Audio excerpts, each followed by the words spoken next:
will show you all you need to know. You must hold on to anyone that wants you, and I will love you through simple and the struggle. But girl, you gotta understand the modern man must hustle. What is dopamine? I mean, like, I understand it's a hormone of some sort released into the brain? It's a neurochemical. Okay. And your brain is a collection. Think of it as a collection of wires, okay, with which also happen to have chemicals that flow between the wires. That would probably be the kind of like a lubricant or something, or well, it's how they communicate to each other. In other words, each one of your cells, your brain cells, communicates to the others in a variety of ways, and one of those ways is through chemical signals. Gotcha.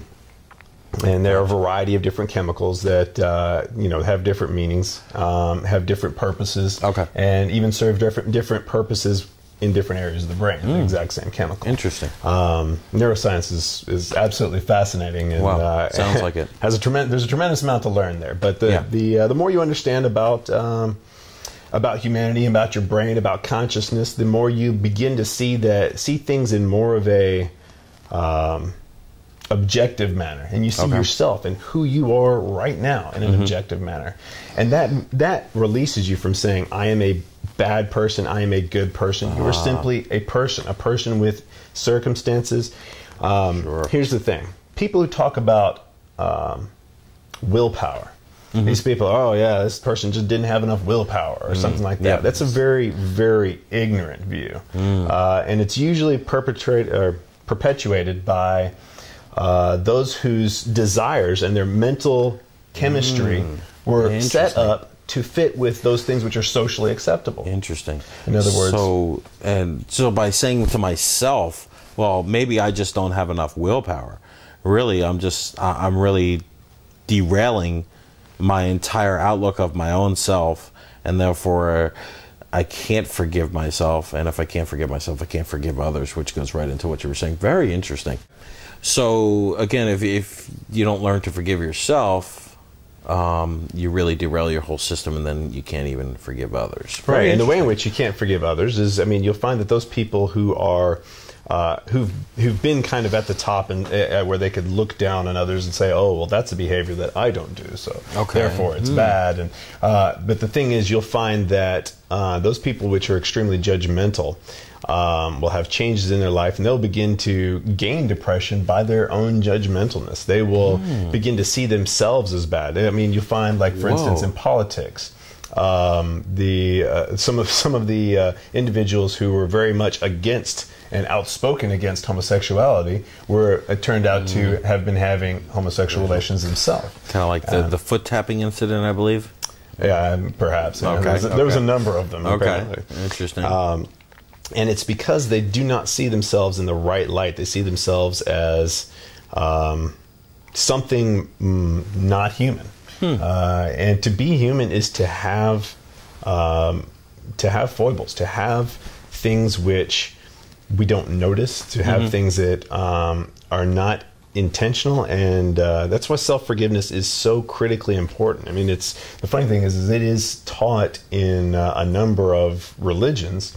But for some reason, I don't know that it gets across to people. They seem to not actually get that forgiveness. Wow, that's pretty cool stuff. As a matter of fact, I believe that forgiveness granted or withheld from a child can be one of the single most important forming factors in that child's life. Really? Yes, because without forgiveness, you can believe that you are on the outside. Now, once again, we're going to go back to that human beings are animals. I'm not going to be able to, unfortunately, I'm not going to be able to help a lot of people who can't see human beings in that mechanistic light. I would urge them to educate themselves and to look into neurobiology, the entire neuroscience area of study would benefit them greatly and would help with with a number of issues. So it's kind of like the reptilian brain. I mean, some people say you've got the reptilian brain, and then the mammalian brain, and then your human brain. And that's there's kind of an analog to that. Very interesting. That has some truth to it. Very interesting. Do you recommend someplace? You know, Neuro Science seems to be a pretty big field. Is there one particular place that someone can start if they don't believe that maybe we are kind of reptilian in our own aspects? That we have have drives, that we have instincts. Yeah, is there somewhere you can go? I really don't know where to go from there. If you can't accept that we have drives and instincts, and that there are reasons for what we do and how we do it, then that's kind of a breaking point. Okay. You have to get to a point at which you understand that people have motivations. Those motivations come from somewhere, and they don't come from magic. Okay. Cool. So you were saying about like, you know, the animal brain and how it gives us those drives. I mean, right. Me believing that will allow you to understand that there is millions of years of history that have to do with survival. There's a popular show, Meerkat Manor. I hope maybe some of the audience has watched it. I would highly recommend it, because it shows how you have a variety of animals acting in a very social manner. Yeah, they're manipulative. They punish. They do so many different little social tricks. And here's the thing: they don't know they're doing it. Okay, they have no idea what it is they're doing. Meerkat Manor is a show that a lot of people could benefit from, because it shows how it's a good show.